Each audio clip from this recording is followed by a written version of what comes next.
बोलो विष्णु भगवान की जय, तुलसी माता की जय, बोलो जुगल जोड़ी सरकार की जय। ओम नमो भगवते वासुदेवाय, ओम नमो भगवते वासुदेवाय, वासुदेवाय हरि वासुदेवाय, कृष्ण देवाय प्रभु कृष्ण देवाय।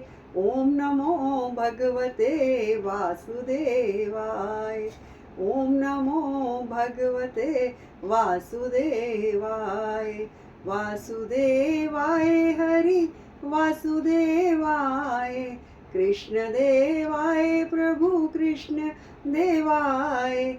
ओम नमो भगवते वासुदेवाय, ओम नमो भगवते वासुदेवाय। बोलो विष्णु भगवान की जय। गणों ने कहा, विष्णुदास एक दिन भोजन तैयार करके भक्ति में तल्लीन था कि कोई उनका भोजन चुरा कर ले गया। लेकिन सायंकाल की आराधना हो सके और व्रत भंग ना हो, इसलिए उसने उस दिन दोबारा भोजन तैयार नहीं किया। श्री नारद जी ने कहा, हे राजन, इस तरह लगातार 7 दिन तक कोई दूसरा भोजन चुराता रहा। तब वह हैरान होकर सोचने लगा कि यह तो बड़ी विचित्र घटना है कि ना जाने कौन हर रोज मेरे भोजन को चुरा कर ले जाता है। फिर भी इस देव स्थान को छोड़ना नहीं चाहिए। अगर मैं भोजन बनाकर खा लेता हूँ तो देर हो जाएगी और पूजा छूट जाएगी। अतः मुझे भोजन बनाकर तुरंत खाना नहीं चाहिए। बिना भगवान को भोग लगाए वैष्णव को भोजन नहीं करना चाहिए। अगर 7 दिन बिन भोजन के बीत गए हैं तो आज का एक दिन और सही। आज मैं भली भांति भोजन की रक्षा करूंगा और देखूंगा कि हर रोज इसे कौन चुरा कर ले जाता है। ऐसा सोचकर विष्णुदास भोजन के पास ही छिप कर बैठ गया। उसने थोड़ी देर के बाद देखा कि वहां एक चंडाल आया, जिसका शरीर अत्यंत दुर्बल था। उसके शरीर पर केवल चमड़ी ही चमड़ी दिखाई देती थी। जब वह चंडाल भोजन चुराकर चल दिया तो विष्णुदास ने उसे पुकारा, हे भाई, यह रूखा भोजन ले जाकर क्या करोगे? घी भी लेते जाओ। ऐसा कहकर वह श्रेष्ठ ब्राह्मण आगे को बढ़ा। विष्णुदास को अपनी ओर आते देखकर वह चंडाल तेजी से दौड़ने लगा। वह ब्राह्मण से डर गया, लेकिन निर्बलता के कारण दौड़ भी तो ना सकता था। अतः वह भूमि पर गिर पड़ा और मूर्छित हो गया। चंडाल को मूर्छित देखकर विष्णुदास लपक कर उसके पास पहुंचा और अपने वस्त्र से उस पर हवा करने लगा। और उसके बाद उसने जो कुछ देखा उसे देखकर वह आश्चर्यचकित रह गया। उसने देखा कि उसके सम्मुख शंख चक्र गदा पद्म पीतांबरधारी चतुर्भुजी रूप अलसी के फूल के समान वाले छाती में कौस्तुभ माला से सुशोभित साक्षात श्री भगवान विष्णु खड़े हैं। भगवान का दर्शन कर सात्विक भाव से मुक्त वह श्रेष्ठ ब्राह्मण उनकी स्तुति तथा प्रणाम कुछ भी ना कर सका। वहीं पर सब इंद्र आदि देवता भी उपस्थित हो गए और गंधर्व तथा अप्सराएं आकर गीत गान करने लगी तथा नृत्य करने लगी। विष्णु भगवान ने अपना स्वरूप ब्राह्मण को प्रकट कर उसका आलिंगन किया और दिव्य विमान में बिठाकर उसे वैकुंठ ले गए। दिव्य विमान में ब्राह्मण को विष्णु के साथ जाते हुए चोल राजा ने भी देखा। उसने अपने गुरु आचार्य मुगदल को कहा कि मैंने जो यज्ञादि किए हुए वे सब व्यर्थ हुए। जितनी दान दक्षिणा मैंने ब्राह्मणों को दी वह असफल हुई।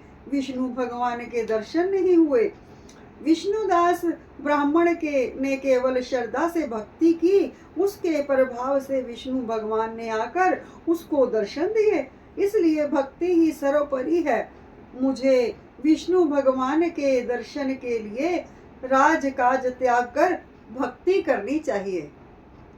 राजा के कोई पुत्र ना होने के कारण उसने भांजे को राजगद्दी का अधिकारी बना दिया और आप विष्णु भगवान की भक्ति करने लगा।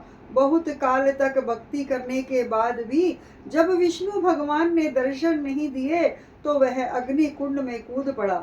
अग्नि में प्रकट होकर विष्णु भगवान ने राजा को गोदी में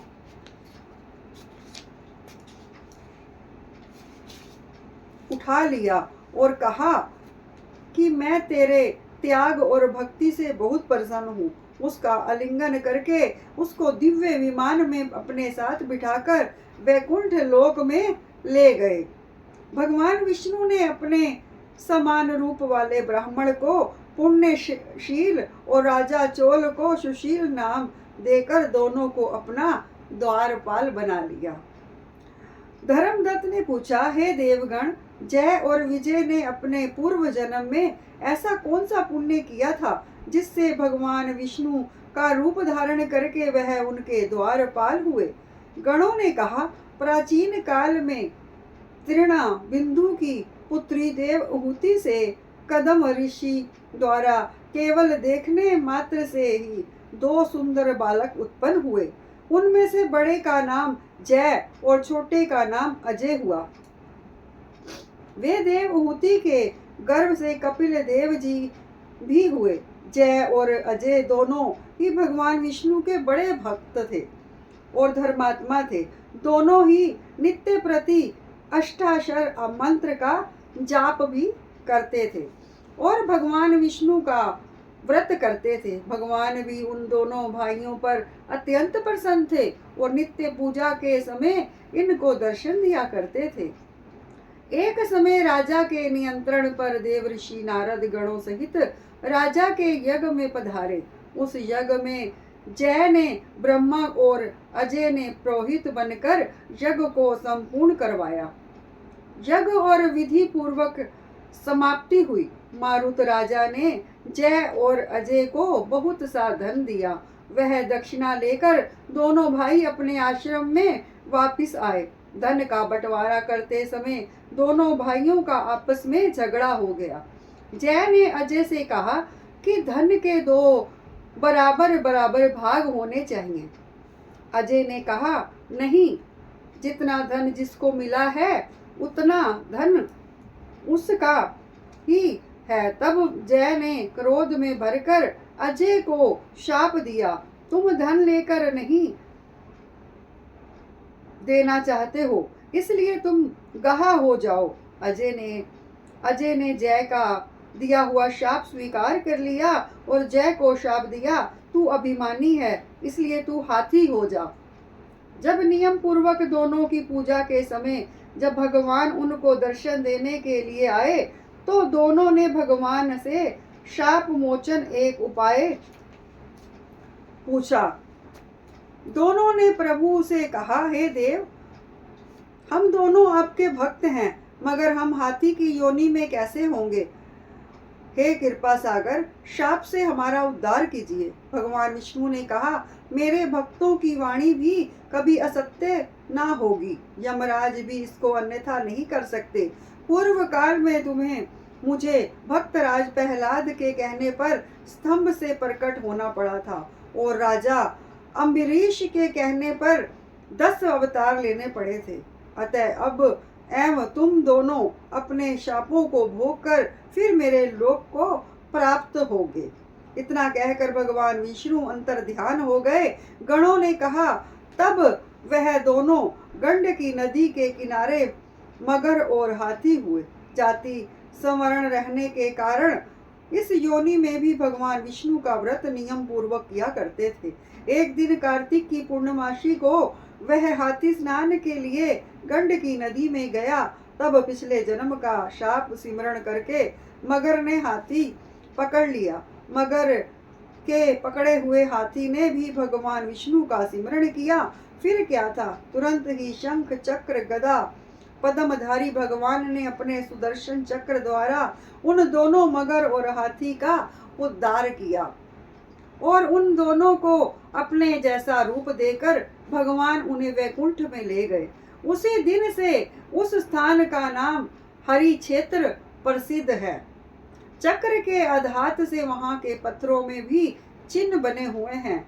वह दोनों भी जय और अजय के नाम से आज तक संसार में प्रसिद्ध हैं।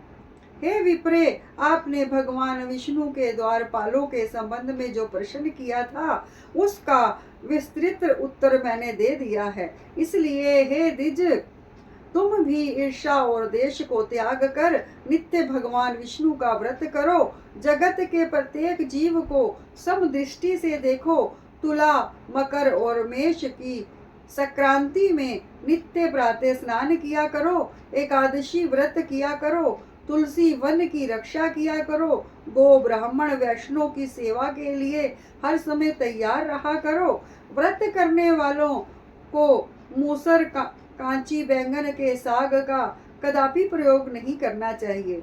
हे धर्मदत्त, ऐसा करने पर तुम शरीर त्यागने के पश्चात हम लोगों के समान गति पाओगे। भगवान विष्णु को प्रसन्न करने वाले इस व्रत के समान फल देने वाला तीर्थ, दान और यज्ञ दूसरा कोई नहीं है। हे विप्रे, तुम धन्य हो, क्योंकि तुमने विष्णु भगवान को प्रसन्न करने वाला व्रत किया और जिसका आधा फल तुमने इस कलहा को दिया। उसके फल स्वरूप हम कलहा को वैकुंठ में लिए जा रहे हैं। नारद जी ने राजा पृथु से कहा, हे राजन, इस प्रकार धर्मदत्त को विष्णु भक्ति का उपदेश देकर कलहा को साथ लेकर विष्णु के पार्षद वैकुंठ को चले गए। धर्मदत्त भी उनके आदेश अनुसार भगवान विष्णु के व्रत में तल्लीन हो गया और फिर जब उसका देहांत हुआ तो अपनी दोनों स्त्रियों के साथ विष्णु लोक को गया। हे राजन, जो कोई भी प्राचीन काल के इस इतिहास को सुनता है और सुनाता है वह अंत में विष्णु लोक को प्राप्त होता है। बोलो विष्णु भगवान की जय। बोलो तुलसी माता की जय। कार्तिक महात्म की जय। ओम नमो भगवते वासुदेवाय। ओम नमो भगवते वासुदेवाय। वासुदेवाय हरि वासुदेवाय। कृष्ण देवाय प्रभु कृष्ण देवाय। ओम नमो भगवते वासुदेवाय। ओम नमो भगवते वासुदेवाय। ओम नमो भगवते वासुदेवाय। बोलो विष्णु भगवान की जय। बोलो लड्डू गोपाल की जय। तुलसी माता की जय। राधा रानी की जय।